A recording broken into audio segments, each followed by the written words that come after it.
Ay! Alam mo, kaibigan Glenn, kung di lang may mga pangalan at tunay na sikat itong mga kasali dito, sabihin ko, maghihikab na lang ako eh.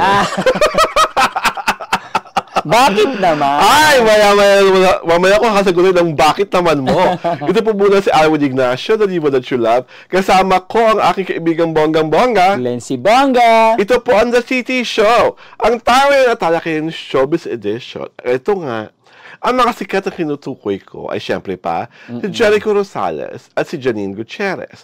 Ito kasi si Jericho Rosales sa isang pulong balitaan para sa paparating na teleserye na Lavender Fields. Inamin na niya na sila ni pagkakagandang Janine Gutierrez ay dating. O, ayan ha, klaro, dating.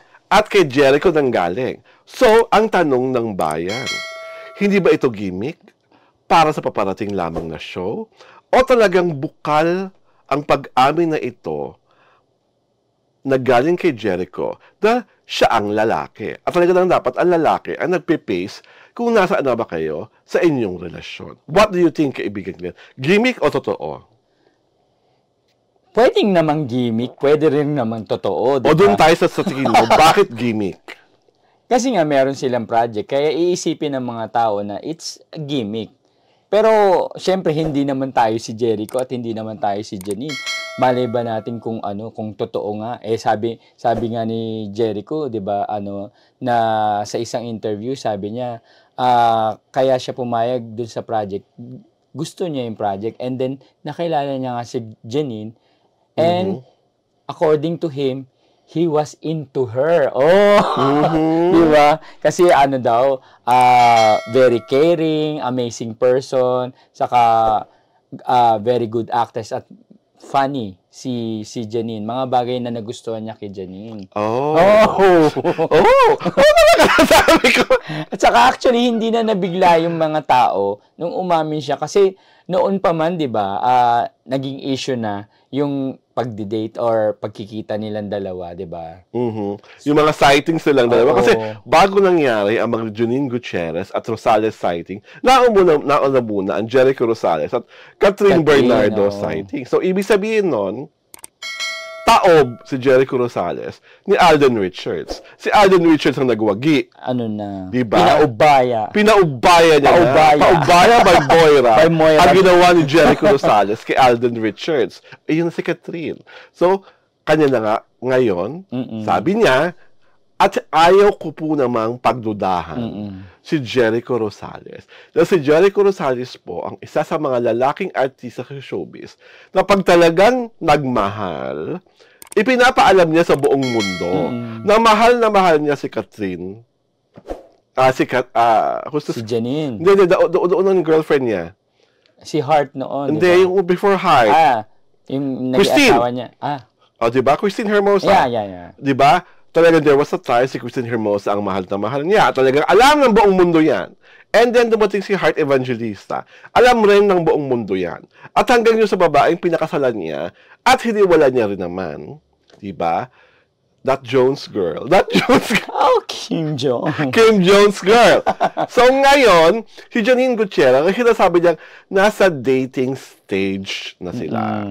Ayoko nga pong paglaruin ang aking makulit na utak na ito ay gimmick, lalo na kat si X, may mga tumitira na at bumabara na sa paparating na teleserye na ang bida ay si Jody Santa Maria. Para sa ibang X-netizen, been there, done that na ang nasabing palabas. Kumbaga, bago ito sa piningin, pero ang mga nangyayari ay lumang-luma na. Diba? That's what we have to see. Diba? Pero ito naman paniwalag ng mga netizen. Una, bago yung may mga bulaklakan, may garden, pero lumang-luma na yung drama ni Joyce Santa Maria na siya ay inosenteng babae na head over heels sa isang lalaki hindi niya pag-aano kakilala. Ayaw lang nanay niya na mahalin niya agad ito, pero minahal niya. At siya ay nabuntis ng hindi sinasadya. Diba? At ito ang nakakaloka na dating plot pa, nung unang panahon na si Jericho pala ay may asawa na nakabase sa Maynila. At yung asawa ay si Janine Gutierrez. At si Janine Gutierrez ay gagawin ng lahat para sa kanya lang lamang si Jericho Rosales. Kaya nung laman niyang may kabiten niya, si Jericho Rosales, ano ang ginawa? Pinabugbog at pinasunog. At pinasunog ang bahay na alam na rin naman natin lahat na nung unang panahon, nangyari na rin sa isang palatuntunan ni Maha Salvador. Diba? At in a way, nangyari na rin sa katauhan ni Jody Santa Maria nung sila ni Angelica Pangaliban ang nag-remake ng Pangako Sa'yo. Diba? Laging merong babangon ako at dudurugin kita plat at may paghihiganti plat. So ang tanong tuloy ng mga netizens sa X, ka ng bago talaga. Diba? Parang, Jody, been there, done that.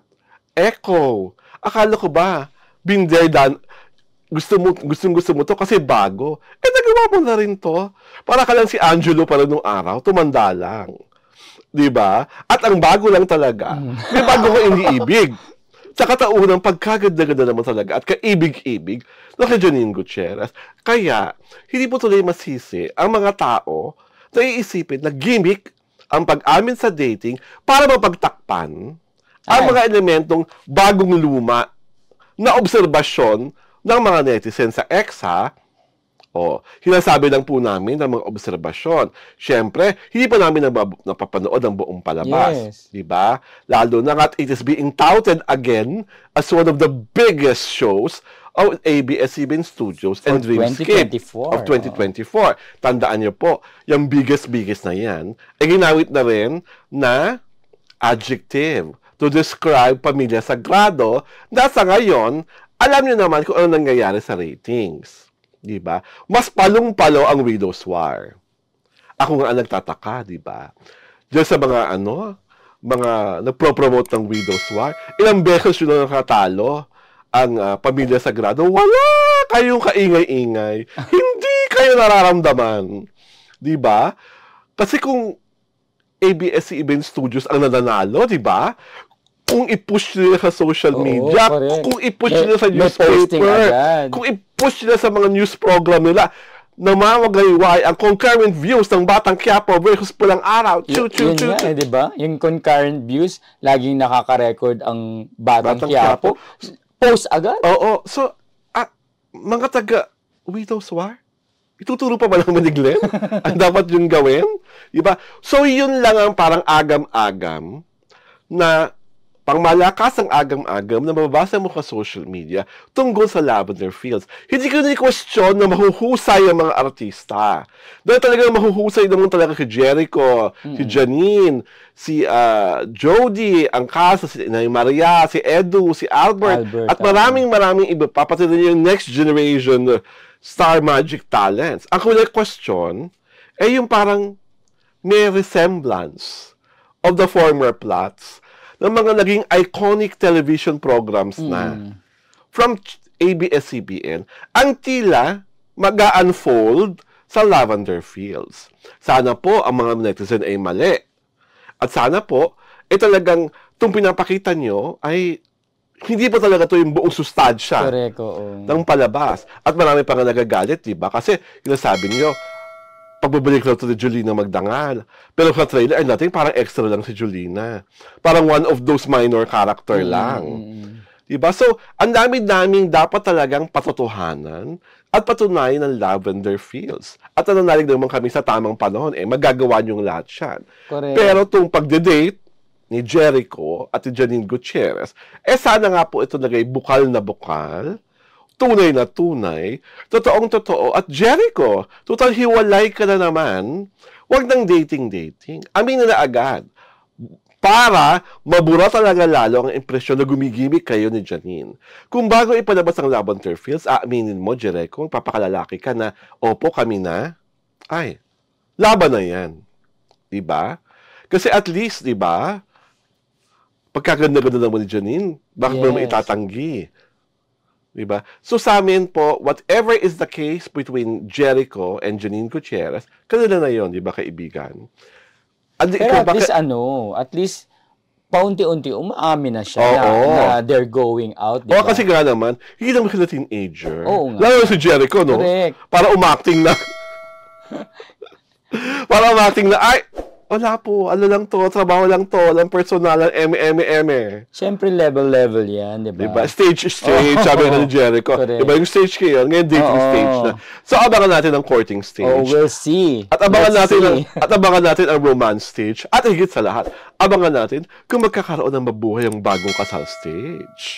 Ay, di ba? Yun ang pinaka-exciting part. Ito po si Arwin Ignacio, the Diva That You Love. Kasama ko ang aking kaibigang bonggang-bongga, Glenn C. Bongga. Ito po ang The Kitty Show, ang tayo na Talakayan Showbiz Edition.